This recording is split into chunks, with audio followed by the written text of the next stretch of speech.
10장 17절 18절 말씀입니다.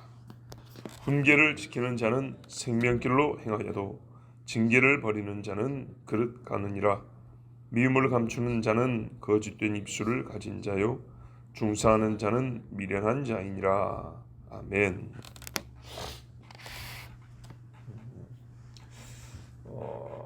마치 이 17절 말씀은요, 이 의인과 악인을 계속 대조하여 지금 말씀 묻는 중에 또 지혜로운 자와 어리석은 자의 이 다름에 대하여 계속 말씀을 하고 있는데, 이 말씀에 반감을 가질 그것을 예상하여 말씀하는 것처럼 들립니다. 갑자기 지금 의로운 자, 악한 자에 대하여 이런 특징이 있고 이건 이런 차이가 있고 결국 이렇게 다르다, 계속 비교하는 중에 17절은 다릅니다. 그죠? 훈계를 지키는 자 생명길로, 징계를 버리는 자, 한마디로 말을 지금 하고 있는 말을 잘 들으라 그 말입니다. 의인과 악인에 대하여 지금 계속 가르치는 중에 지금 내가 의인과 악인에 대하여 이렇게 지금 비교하고 대조하여 가르치는 거, 요거 잘 들어야 돼. 잘 듣고 있지? 그럼 또 계속 한다. 그러면서 또 뒤에 계속 하는 것 같이, 자, 그런 식으로 들립니다. 물론 의로운 자의 수고, 예를 들면 16절에 의로운 자의 수고는 17절에 아버지의 훈계를 지키는 것과 다르지는 않겠지만 보다 더 넓은 범주에 속하는 것으로, 뭐가요? 훈계를 지키는 것이 의로운 자의 수고보다는 조금 더 넓은 범주에 속합니다. 왜냐하면 악인의 소득이라 그랬잖아요. 의로운 자의 수고라는 건 악인의 소득에 반대되는 걸 얘기하기 때문에, 아주 간단히 말하면 수입을 어떻게 얻느냐, 이 이야기란 말이죠. 훈계를 지키는 것은 수입의 문제만 관계된 게 아니에요. 훨씬 더 넓은 이야기예요. 그래서 훈계를 지키는 것이 의로운 자의 수고와 동일시되기는 어렵습니다. 더 넓은 이야기입니다. 전체적으로 의로운 자와 악인에 대해 가르치는 것을 훈계라고 봐야 되지, 의로운 자의 수고가 곧 훈계다, 이렇게 보면 안 됩니다. 왜 이렇게 제가 말씀드리냐, 16절에 생명에 이르고 17절에도 생명길로 행하여도, 이 생명이 똑같다 보니까 이거 같은 말 아니냐 이렇게 생각, 그게 아니라고요. 자, 지금까지 주어진 모든 훈계, 그리고 남아있는 훈계 사이에 중간에 잠시 훈계를 듣고 지키는 것이 정말 중요한 일이라는 것을 환기시켜 생각하게 하는 그런 말씀으로 보는 것이 더 합당합니다. 만일 아들이 아버지의 이 훈계와 책망을 거절하면 어떻게 되냐? 그는 반드시 빗나가게 되어 있습니다. 빗나간다. 죄를 짓는 것을 관여에서 벗어났다, 이렇게 성경에서 표현한다 그랬죠. 그것처럼 본래 가야 할 길을 빗나가게 되어 있습니다. 그러면 사망길이죠. 자, 훈계를 들으면 생명길로 간다 했기 때문에 빗나가면 사망길이죠.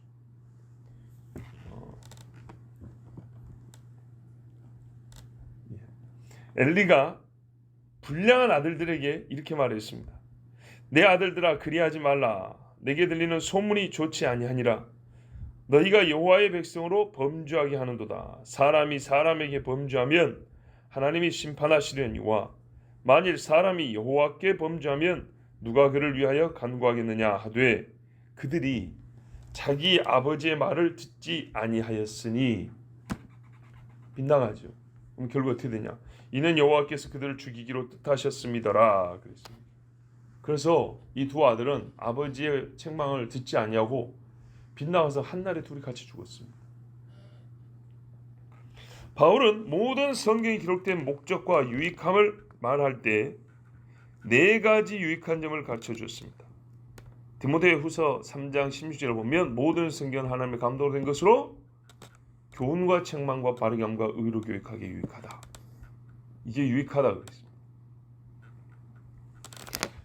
그래서 어리석으면서도 책망을 듣지 않는 아들은 스스로 자기가 어떤 사람이라고 생각하는지와 상관없이 사망의 길을 걷고 있는 겁니다. 나는 바로 걷고 있어. 그건 본인 생각이고요. 하나님의 말씀에는 분명히 사망의 길을 걷고 있다고 말합니다. 빗나가고 있는 겁니다.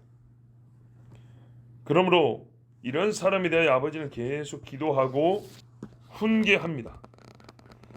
믿음의 식구들은 계속 죄짓고 잘못된 길로 가는 사람들을 위하여 기도하고 때로 책망하고 꾸짖기도 합니다.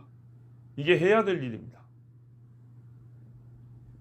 자, 다시 입술의 열매, 악인의 입에 대하여 주시는 교훈으로 돌아옵니다. 18절에 보면 미움을 감추는 자는 거짓된 입술을 가진 자요 중상하는 자는 미련한 자이니라.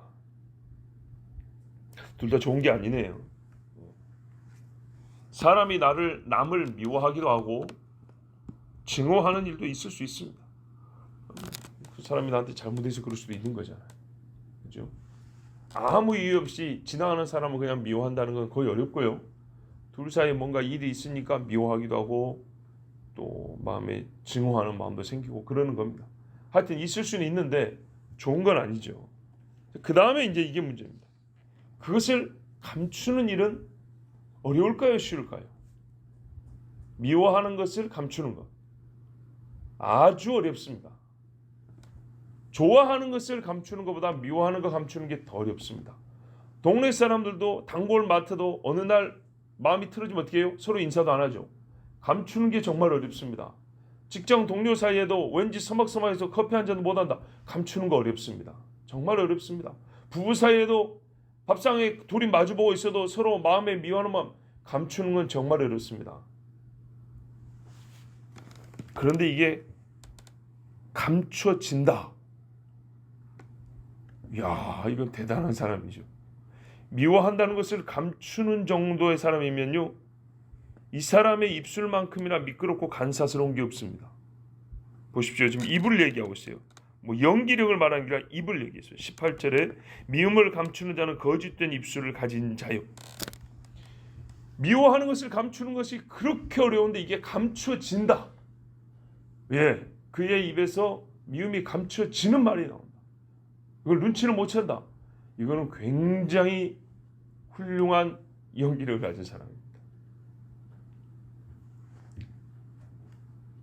그러면 그 뒤로는 무슨 생각을 할까요?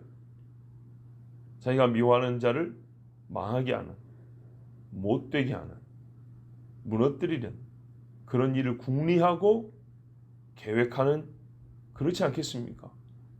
그렇죠. 봐보세요, 여러분. 미워하는데 왜 안 미워하는 척을 할까요? 이유는 여러 가지가 있겠죠. 더 큰 대의를 위하여 참는 경우도 있을 것이고, 또는 뒤로 가서 언젠가는 무너뜨릴 한 방을 위하여 준비하는 수도 있을 것이고, 그런 하여튼 이걸 감추는 동안에는 그 입에 아주 정말 대단한 얼굴만한 연기력이 있는 그런 언어를 준비를 해야 됩니다.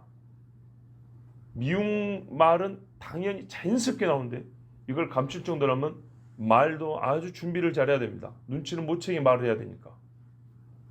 자, 성경에요, 이런 사람들이 몇 명 있습니다. 예를 들면 사울이 다윗을 미워했습니다. 죽이고 싶어 했습니다. 이게 본 뜻입니다. 그런데 뭐라고 말했습니까? 주변 사람들은 잘 몰랐죠. 내가 다윗을 사위로 삼고자 한다.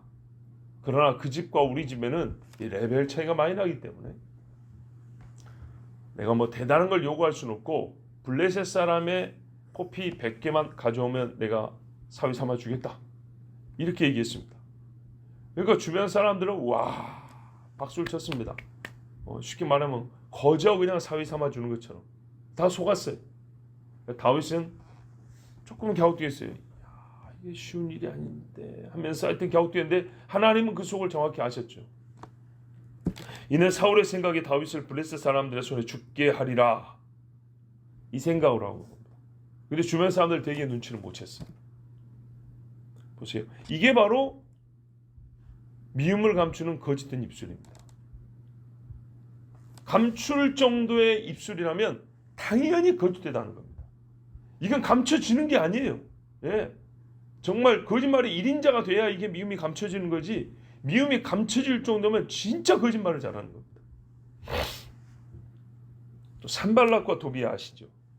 느헤미야가 와서 예루살렘 성벽을 재건할 때 느헤미야를 죽이고 싶어 했어요. 우리가 다 틀을 잡고 우리 살 땅으로 만들었는데 저 이스라엘을 부흥케 하는 사람이 왔다. 그래가지고 느헤미야를 죽이려고 음모를 꾸몄는데 그 중에 하나가 뭐냐? 내가 우리 느헤미야 총독님을 생각해서 괜히 드릴 말씀이 있는데 잠깐 이루어서 식사 한번 하시면서 말씀 좀 나누시죠. 이런 식으로 했어요. 죽이려고. 느헤미야 6장 5절에서 9절에 산발랏이 5번째는 4번이나 편지를 보는데 느헤미야가 의심스러워서 안 갔었는데 5번째는 그 종자의 손에 봉하지 않은 편지를 들려 내게 보냈는데 그 글에 이르기를 이방 중에도 소문이 있고 가스무도 말하기를 너와 유다 사람들이 모반하려 하여 성벽을 건축한다 하나니 네가 그 말과 같이 왕이 되려 하는도다. 또 내가 선지자를 세워 예루살렘에서 너를 들어 선전하기를 유다의 왕이 있다 하게 하였으니 자 뭐라고 말하냐. 산발랏이 느헤미야를 생각해 주는 척 하면서 요즘에 무슨 소문 들린지 아십니까 총독님? 당신이 왕이 되었다는 소문이 쫙 퍼졌습니다. 선지자를 세워서 이스라엘의 유다의 왕이 세워졌다 하고 막 이렇게 홍보를 한다는 소문까지 퍼졌습니다. 큰일 났습니다. 이대로 가다가 저기 페르시아 왕한테 이 소문 들어가면 총독님은 끝나는 겁니다. 내가 이거를 무마시킬 수 있는 좋은 생각이 있으니까 우리 식사 한번 하면서 내가 그걸 말씀드릴게요. 어떻게 하면 이 헛소문을 잠잠하게 할 수 있는지 내가 그거를 좀 말씀드리고 내가 다 총독님 생각해서 지금 이렇게 하는 거예요. 잠깐 봅시다. 이렇게 말했다는 거예요. 생각해 주는 것처럼. 지금 이 말이 왕에게 들릴지라 왕이 들릴까 걱정된다는 거예요. 그런즉 너는 이제 오라 함께 의논하자 하였기로 내가 사람을 보내어 그에게 이르기를 네가 말한 바 이런 일은 없는 일이요 네 마음에서 지어낸 것이라 하였나니 이는 그들이 다 우리를 두렵게 하고자 하여 말하기를 그들의 손이 피곤하여 역사를 중지하고 이루지 못하리라 함이라. 이렇게 해서 걱정이 막 생기고 이게 이걸 말도 안 되는 소문이 퍼져나면 어떻게 하지 막 이렇게 되면 일을 못하게 되겠죠. 이렇게 하려고 했다는 거예요. 그래서 느헤미야는 기도했어요. 2절에 이제 내 손을 힘있게 하옵소서 하였노라. 하나님께 기도했다는 거예요. 이뿐이 아니에요. 성격이 많아요. 요압은 정말 간사한 사람입니다. 전쟁 중이다 보니까 죽고 죽이는 일이 있지 않겠습니까? 동생 아사엘이 발이 노루처럼 빠르다 그랬어요. 그래서 사울 집안의 장군인 아브넬을 쫓아가다가 아브넬이 백전노장이라 뒤쫓아오는 아사엘을 향해서 창으로 뒤로 찔러서 죽여버렸어요. 근데 이거는 전쟁 상황이니까 솔직히 개인적으로 미워서가 아니라 어쩔 수가 없었어요. 아브넬도 아사엘에 서로 안면이 있기 때문에 야 너 나 쫓아오지 말고 너 형한테 가라 요압한테 가라 그랬는데 아사엘이 구태여 쫓아왔다고요. 이해가 되죠. 전시니까 적정을 죽이고 싶어서 왔겠죠. 그래서 하여튼 이 상황에서 죽였는데 요압이 그걸 마음에 품고 있었어요. 근데 다윗이 이 아브넬 장군과 더불어 가지고 나라를 하나로 묶으려고 하니까 요압이 시기가 나서 어떻게 했습니까? 아브넬이 나이가 좀 많으니까 형님이요 하면서 좀 말씀드릴 게 있다고. 옛날 일은 다 잊은 것처럼 형님 내가 좀 말씀드릴 게 있습니다. 잠깐 오십시오. 그런 다음에 찔러 죽여버렸어요. 사무엘하 3장 27절에 아브넬이 헤브론으로 돌아오매 요압이 부른 거예요. 요압이 더불어 조용히 말하려는 듯이 그를 데리고 성문 안으로 들어가 거기서 배를 찔러 죽이니 이는 자기의 동생 아사엘의 피로 말미암음이더라. 보세요. 미움을 감추는 말은 전부 다 거짓된. 그렇잖아요. 이게 감춰지는 게 아니에요. 거짓된 입술이니라. 그러면 이렇게 교묘하게 해서 미움을 감추는 거짓된 입술만 있냐? 드러내놓고 미움을 드러내는 입술도 있어요. 중상하는 자. 중상이 뭡니까? 가운데 중에다가 상하게 하다, 상처나다 할 때 상자를 쓰거든요. 근데 이 가운데 중이 그 자체가 마음이란 뜻도 있어요. 이게 뭐 이제 한국말로 풀어나가면은 남을 이간질해 가지고 그 인격이나 무슨 손해를 끼치게 하는 거짓된 말들 중상이라 하는데 가만 보면 이 마음에 상처를 내는 그런 말들이죠. 거짓말로 꾸며내 가지고 중상하는 자, 참수하는 자는 어리석다 그랬는데 왜 그러냐면 이거는 불의함이 없는 자를 불의하게 만들어내는 말이기 때문입니다. 그죠? 중상인은 그런 말이잖아요. 긁어서 말로 상처를 내는 거예요. 깨끗한데. 한마디로 거짓 고소하는 거죠. 뭐 우리가 사법기관장에서 그런 게 아니라 일상생활에서 여러 사람들의 마음에 상처를 내는 거예요. 즉 그 사람에 대한 정당한 생각에 흠집을 내는 거예요.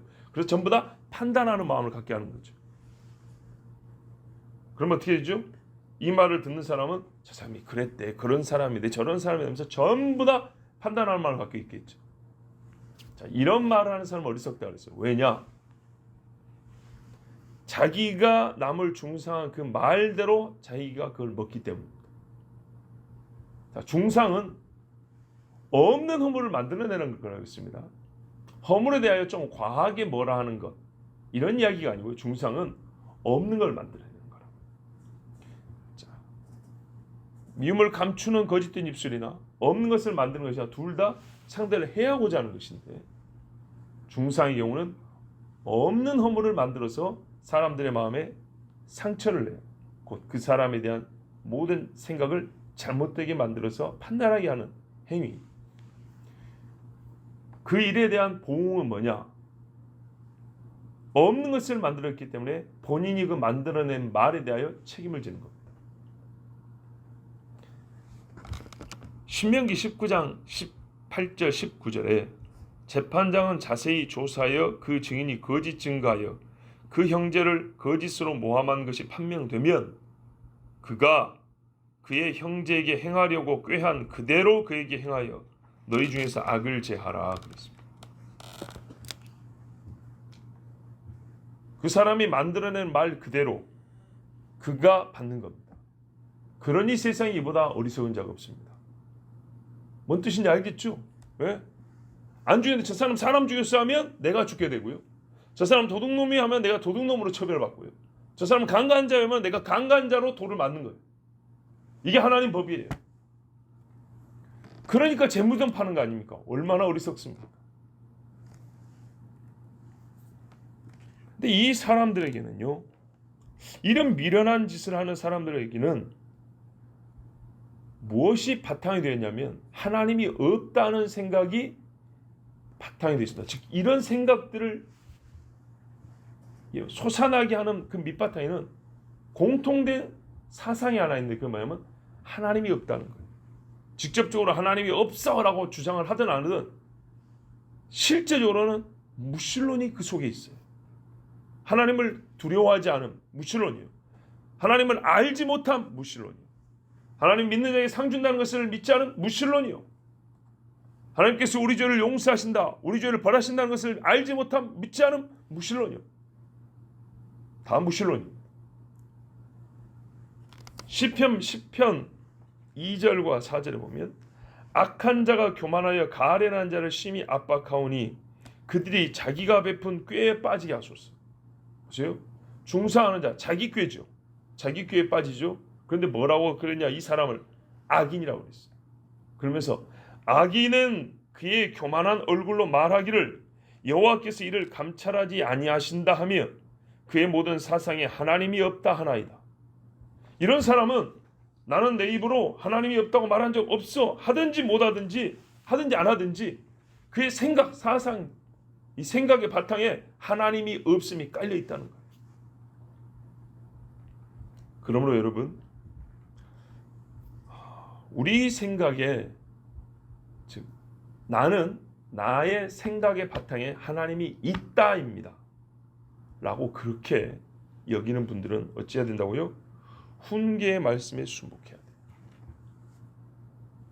책망의 말씀을 비껴가지 말고 버리지 말고 받아들여야 돼요. 이 사람이 하나님이 있다는 거예요. 아버지는 미끄러운 말로 우리를 속이지 아니하십니다. 아버지는 없는 죄를 만들어 재판하시는 분이 아닙니다. 성경에 숨은 사랑이 면책하는 사랑보다 낫다 그랬습니다. 아버지는 면책하여 사랑합니다. 미끄러운 말로 미움까지 감추는 이런 죄인들하고는 완전히 다릅니다. 사실 그대로를 영원한 공의에 따라 판단하시는 분이 아버지십니다. 그러면 아버지의 훈계를 듣고 책망을 받아들이는 것이 사는 길이고요. 행여 우리가 미움을 감추는 미끄러운 입술을 갖고 있다거나 거짓된 입술이죠. 또 중상하여 스스로 무덤을 파는 짓을 혹 하는 경우가 있다면 오늘 이 말씀이 훈계요 책망의 말씀인 줄 알고 바로 돌이키는 지혜로운 자가 되어야 합니다. 이것은 사람의 생각이 아니고 하나님께서 우리의 자칭 지혜롭다는 인간의 속 깊은 것을 다 아시고 우리에게 들려주시는, 우리를 살게 하시는 생명의 가르침입니다. 고린도전서 1장 25절에 하나님의 어리석음이 사람보다 지혜롭고 하나님의 약하심이 사람보다 강하니라 하셨습니다. 기도하겠습니다.